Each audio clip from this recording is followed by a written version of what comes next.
around killing people. Okay? I think the guys who did that got that from the book of Judges. Okay? Because how many of you have ever heard of a guy named Ehud? Okay, try it again. E-H-U-D. Ehud. Okay? Ehud shows up in Judges chapter 3. And he was a leader in Israel at a time when they were being attacked by a group of people known as the Moabites. And the Moabites were just tearing them up and doing horrible things.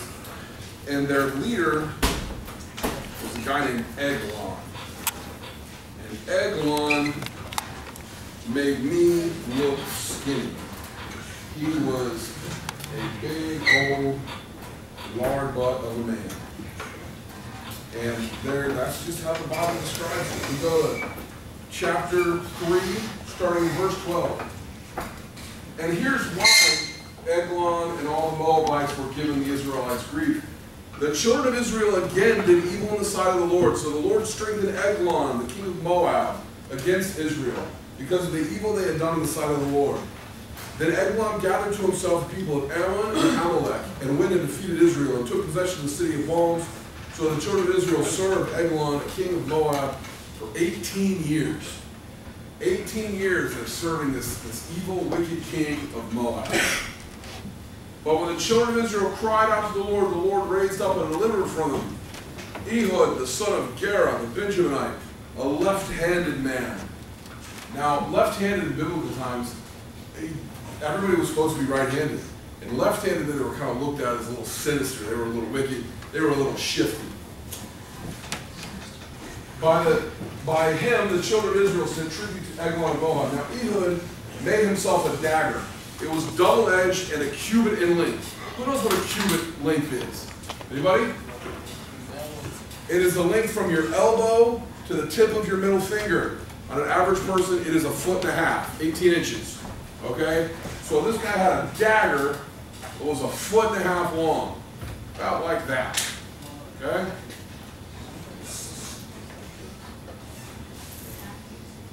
And fastened it under his clothes on his right thigh. That makes sense. If you're a left-handed guy, you strap it on your right thigh, you pull it out, right? So he brought tribute to Eglon, the king of Moab. Now Eglon was a very, very fat man. And when the tribute, he had finished presenting the tribute, when he finished presenting the tribute, he sent away the people who had carried the tribute. But himself turned back from the stone images that were given and said, I have a secret message for you, O king. Really? He said, keep silence. And all who attended him went out from him. So Ehud came to him. Now he was sitting upstairs in his cool private chamber. You know, his private chamber. Then Ehud said, I have a message for you. So he arose from his seat. He arose from his seat, and Ehud reached from his left hand and took the dagger from his right thigh, and he thrust it into his belly. Even the hilt went in after the blade, and the fat closed over the blade, so that he did not draw the dagger out of his belly. His entrails came out. Then Ehud went out through the porch and shut the doors of the upper room behind him and locked them. Okay? Now, Eglon, this king, had this private chamber, you know, where you're going to take care of your business. It smells. Okay? So he stabs him through the gut so deep that his wrist goes in, and he pulls his hand out and he's lost the dagger. It's 1.5 foot dagger, mind you. Alright? Oops. So he pushes him back on his business seat, his toilet. He was not getting that. And then he locks the door and he leaves. And this is when the story gets fun.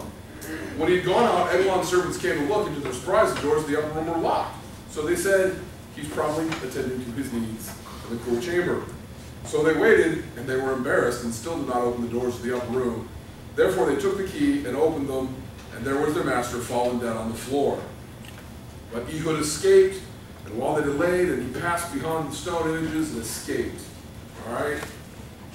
So, Ehud is one of those manly guys that nobody hears about. How many of you had ever heard of him before? Like 3, okay? This guy is kind of, he is a manly man. Sneaks in, assassinates this guy. Doesn't really get a whole lot of credit for it. And you know what happened after he died?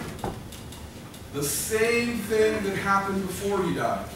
Israel still sinned. Israel still defied the Lord. And the next chapter, we're calling on somebody else. The land had rest for a couple of years. And then after him, Shamgar, the son of Anath, who killed 600 men of Philistine with an ox goad and delivered Israel. Well, that's cool. Okay. 600 men with an ox who's taking like a piece of a cart and just killing all sorts of people. But you really want to talk about people who just get the job done by God's strength, by God's might. Who's like the strongest man in the Bible? Samson.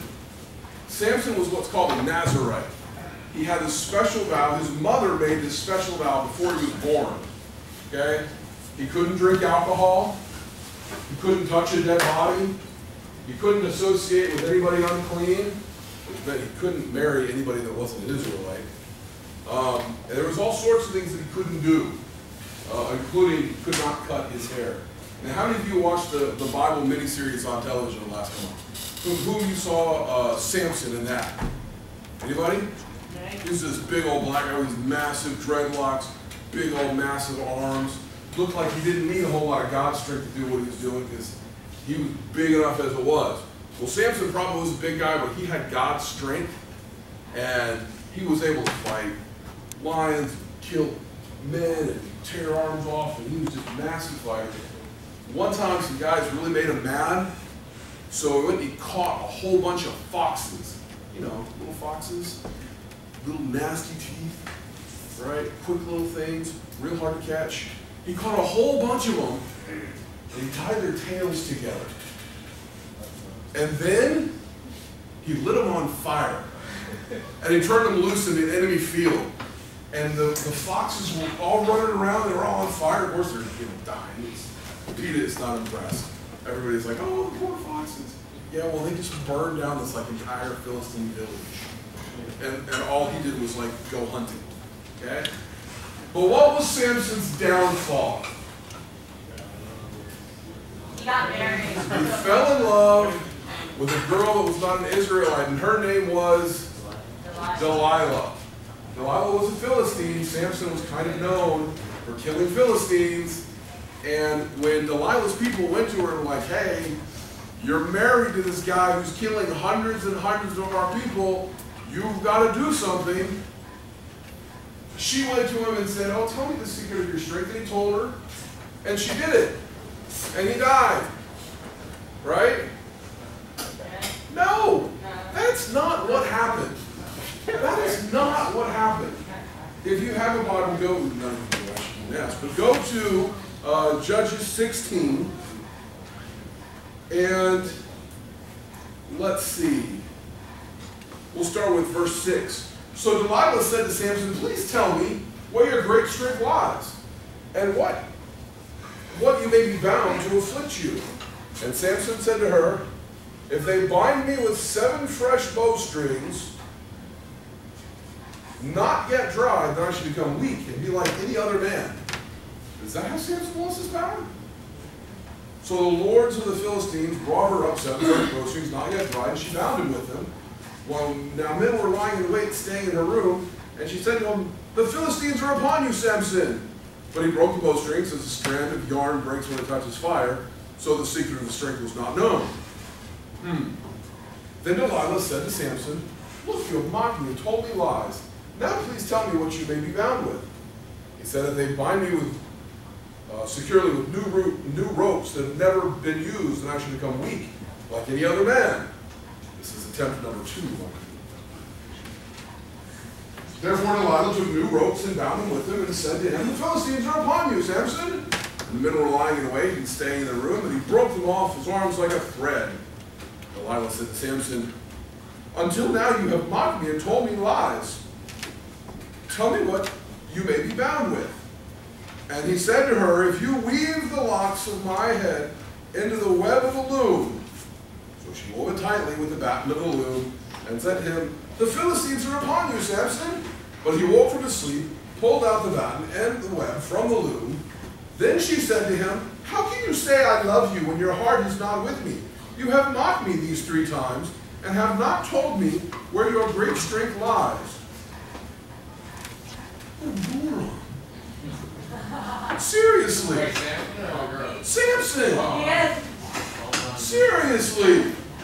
He comes up with these completely ridiculous things. She does them to him as soon as he goes to sleep. Samson, the Philistines. Well, that's strange. I made up some strange story about being bound with 7 poultries, and here I am bound with 7. Oh, well, time to kill some Philistines. 3 times. And the 4th time, it came to pass, she pestered him daily with her words and pressed him, so that his soul was vexed to death. And he told her all his heart, and said to her, "No razor has ever come upon my head, for I have been a Nazarite to God, my mother's womb, and if I am shaven, my strength will leave me." Guess what happens, guys? Yeah, she shaved his head. She shaved his head. Samson, the Philistines are upon you. And what do you know? He couldn't beat them. He couldn't beat them because he was just a normal guy at that point. God's strength had left him. Principally because he was a moron. No, wait. That was because he hadn't done what God told him to do. God said, these are the rules you need to live by. Don't break them. He had already broken most of them. But there was one that, you couldn't quite just undo. If one of the things he wasn't supposed to do was like touch a dead body. Well, he touched a dead body. And so he could go to the temple and he could get clean again. Well, if he cuts off all his hair, it's not like he can just put on a wig and be like, "Oh, see, I'm back." Right? So he has his hair cut off, and they take him to the Philistine temple. And they've got him there as just a mockery. And he prays, and he says, "Lord God." Oh, by the way, this is after they gouge out his eyes. They go in there, pop, take out his eyes. So now he's blinded. He's blinded, and he says, "Lord God, give me one more chance. If you ever listened to me before, listen to me now and give me strength one last time." And they chain him up in between the pillars of the temple. And they've got him there for everyone to see and everyone to laugh at. And he prays to God, and God hears him. And he starts leaning up against these things, and he ends up pushing down the pillars of the temple. And the whole thing falls down. Like 4,000 people died in this temple because God gave his strength back and tore the temple down by knocking down, we call them the load-bearing pillars. When these loads started coming out, all the walls collapsed inward. All right, so everybody that was in the temple got crushed. Anyway, so we've got him.